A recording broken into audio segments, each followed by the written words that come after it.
Na ba tayo makinig at ipinadala ni Amang Yahweh? Talaga? Kaya ganda na ba? Palakpakan natin si Amang Yahweh. Praise Yahweh! Hallelujah.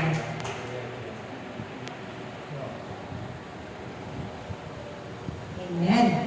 So, tayong lahat ay pinipuri ng ating Amang nasa langit sa dakong kabanal-banal ng lugar nito. Kanyang pinabanal. Kahit ibig niya na tayo ay magpuri lagi sa Kanya. Tayo ay umawit at umindak.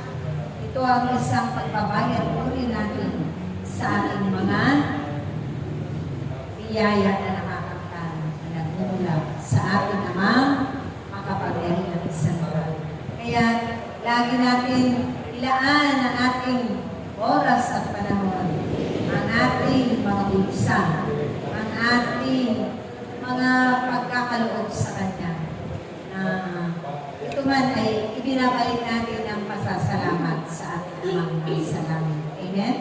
Dahil isa ito sa pamamaraan ng Diyos para tayo ay mapanuto sa ating mga buhay. At ito rin ang magiging daan na tayo'y sa ating pagsunod na may kapabaan ng kalooban, kagalakan, ay kalapit na pag-ibig, pag-iimpok natin ang kayamanan sa kalangitan.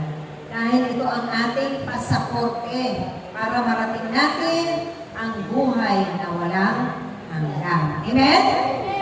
So, handa na ba tayo makinig sa ipinadala ni Amang Yahweh?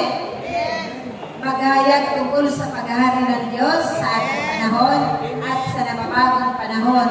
Ang ina na masipag, patuloy na pinagagaling pinalalakas ng Yahweh at pinababata. Walang pilit iba ang maghahayag tungkol sa paghahari ng Diyos sa ating panahon sa nababagong panahon.